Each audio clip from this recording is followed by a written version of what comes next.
Welcome back to Fireside Yankees with your boy Alex. Today we're talking about Paul Goldschmidt. I know yesterday there was a crazy roundabout of rumors and narratives that started saying that, Paul Goldschmidt is taking pre-game practice reps at second base. Maybe he's going to play second base. Guys, I hate to burst your bubble. Paul Goldschmidt is not moving to second base. He is 37 years old. He doesn't have the range. He doesn't have the experience. Also, Paul Goldschmidt is one of the best defensive players on the team right now. So let's talk about that. Before we do, make sure to like and subscribe to the podcast below. Turn on your notifications to make sure you catch every single episode. And let's get started.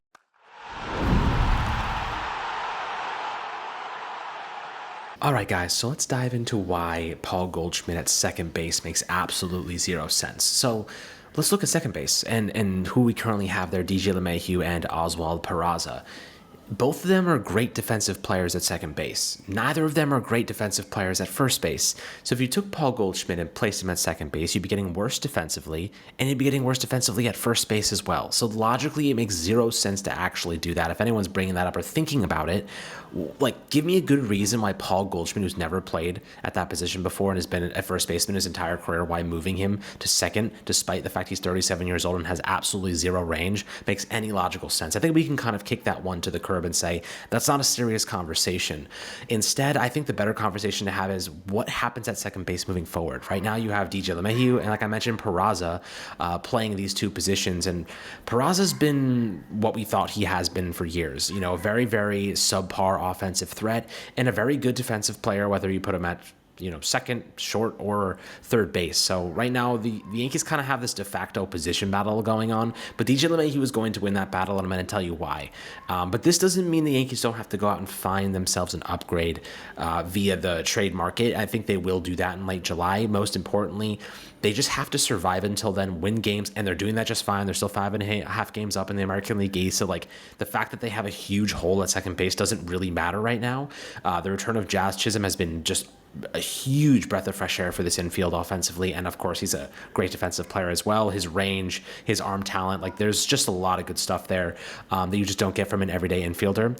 An average one at that. He just has that flash about him, that flair that does take the Yankees to another level in some respects.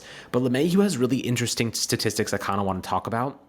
At the moment, over 52 at-bats, he's hitting only 231 with a 298 OBP, 308 slugging rate, 606 OPS. He is bad. If you look at him just on paper, he is a bad baseball player offensively. But there's some underlying metrics I want to discuss and kind of hit on that kind of make me scratch my head because I'm not totally sure why this is happening. But his expected batting average is 270. He has expected slugging rate of 405. He ranks in the 75th percentile in average exit velocity. He's squaring up the baseball. He's hitting the launch angles well. He's barreling up above average. His plate discipline, his whiff rate is above average. His chase rate's above average. He's actually not making bad contact. And that's the kind of weird thing about LeMahieu is the contact has actually been pretty decent, and the numbers just have not followed. We've seen him occasionally have these big games, 4-hit performance the other night. He can have these types of outings that you're okay, that's vintage DJ LeMahieu. He's not going to hit 20 home runs for you, but he's going to get on base via singles and the occasional double. Maybe just stretch a home run over the right field wall, and he's done that twice this season already, or rather once. He has a double off the wall. So there are reasons to believe that DJ LeMahieu has some gas left in the tank. The underlying metrics suggest that, and if you're not even into underlying advanced metrics, his expected batting average is 270, which means he's hitting the ball well enough to get on base at a 20 to hit 270, which is, if DJ LeMahieu is hitting 270 right now, guys, I'd be that is a freaking miracle. That is, I am okay with him playing second base until we find a better option if there is one. The problem is, there's really not that many good players that are going to be available. The reason the Yankees wanted to move Jazz Chisholm back to the hot corner is because it opens up their kind of quest to find another infielder. And I think that Jazz having, some rhythm and flow at third base gives them the luxury of saying, well, if we get a third baseman, we can just move him back to second. If we get a second baseman, we don't have to change anything. We just replace DJ LeMahieu, which is, easy to kind of do at this point in his career. Now, there's a couple of guys that I think, bubble to the surface. I know that Ryan spoke about 5 targets at the trade deadline that the Yankees could look to.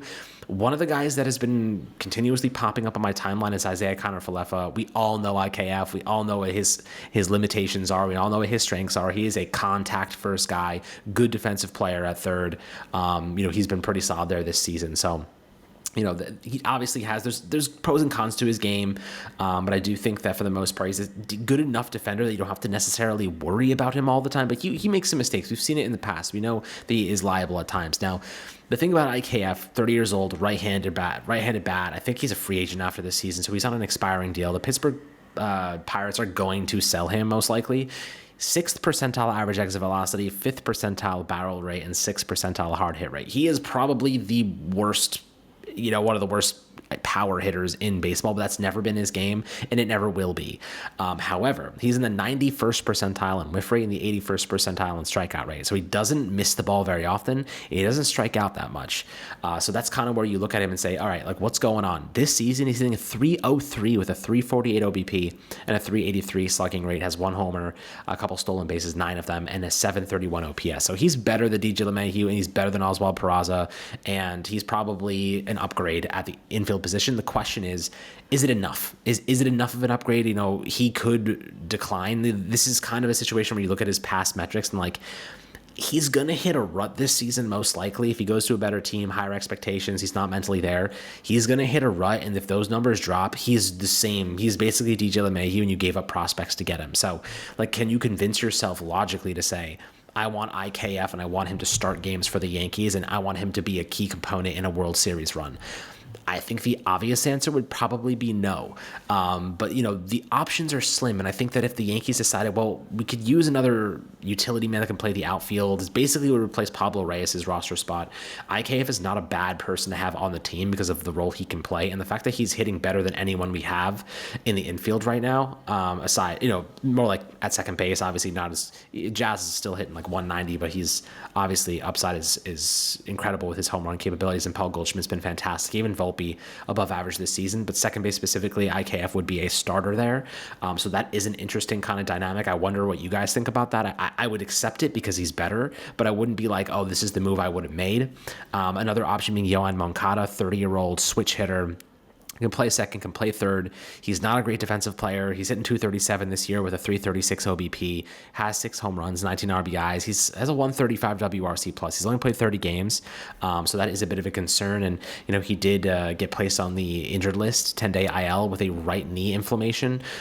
So he has been on the IL for about 4 days now. So he's dealing with some injuries. Maybe the Yankees could bring him in, just as a addition to help the offense in the infield. But, this is a guy that is a lot better as a left-handed bat, and the Yankees are looking for a right-handed infielder. They don't want another lefty because they have Jazz already in the infield. So I do think that they wouldn't say no, but I do think that they kind of want a right-handed bat. We'll see how things progress there. Defensively, Yoan Moncada this year has, he is obviously not great. -3 defensive runs saved and -2 outs above average at third. At second base, he has not played since 2018, so you're putting him on the hot corner. The other option being Eugenio Suarez. I know that they are talking about potentially trading him as well. From the Diamondbacks. Diamondbacks are kind of like closing in on a wild card-esque spot. They're around 500. But Suarez is one of the best sluggers in the league right now, has 16 homers, hitting 232, 311 OBP, and a 504 slugging rate, 815 OPS. That power is really, really good. He's a horrible defensive player. So, if you can survive with the fact that he's going to be really bad on the hot corner, you can justify trading him for the bat, but he's not going to play every day, and you don't want him on the everyday team just because he's such a bad defensive player. And the Yankees, we saw what bad defense can do to you in critical moments. So what do you do there? Do you just throw him at third base and say let's just survive? He can just be that guy. Are you going to DH him because you kind of want to have Stanton in the mix now? You kind of want to have Ben Rice in the mix too. That's just too many DHs mouths to feed. So I think this is going to be an interesting deadline. I know Brandon Lowe is a guy that I know Ryan likes Brandon Lowe a lot. I know Jeff Passan really recently said that that's a guy that he thinks would be a great fit for the Yankees. So Brandon Lowe has some injury history, some not so good injury history, but he is in 251 this year with a 452 slugging rate, 12 homers. The Rays are they're 5.5 games back. So if they get buried and they're not doing great, just trying to win the AL East, if they're trying to get one of those last spots in the playoff picture, they could decide to keep him. But he is looking really good this year. I know, he's a decent defensive player, so I do think that Lowe, 30 years old, I believe he's also on a contract that's expiring too. So maybe that's someone the Yankees go after. But the options are pretty thin. I'd love to hear your perspectives down below on who you think would be the best option for the Yankees to go after. But in my perspective, Lowe probably would be the top one. I think I would really like to have Brandon Lowe and, another lefty bat. I don't know if they want a lefty bat, but he would be awesome. His numbers at Yankee Stadium are quite bad, but that short right porch is like built for him. It's built for lefties with that type of power. And I think that as a defensive player, he's not a liability, so you can survive. And that's good enough for me. Like, he can change the course of a game with one swing. He does have the injury history. That is something to monitor, but I think late July, like, you just have to have him healthy for a couple months. And, that's at least he's healthy when you're getting him. So very curious to see how things materialize as we get closer to the trade deadline in late July. But for now, the Yankees are winning ball games. They are more than good. They're, borderline great. We saw some liabilities. We saw some cracks in the armor against the Dodgers, the pitching and whatnot. And I think, Fried had a poor day, but it was an anomaly over a much larger sample. Obviously, Yarbrough looked fantastic in that last win. But, for the most part, this team is capable of winning any game. They're capable of beating good ball clubs, and they have some moves they can make. I think Cashman will be making moves at the deadline. I think that we'll probably see them get a relief pitcher. They usually do that, but a starting pitcher is also on the table. So I just wonder who they're going to go after and what they're willing to give up to get them. That's most important, because they probably want expiring players. They probably don't want to give up too many prospects at this point in time because they've already shredded their farm system.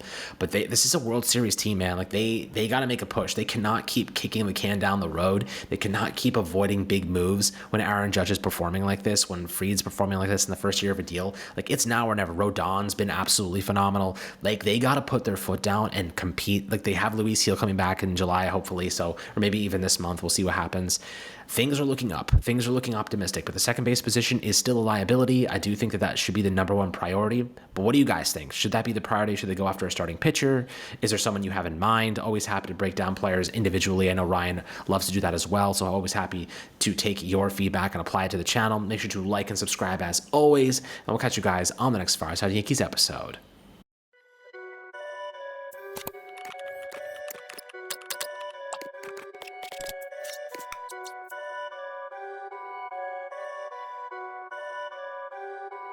Perfect.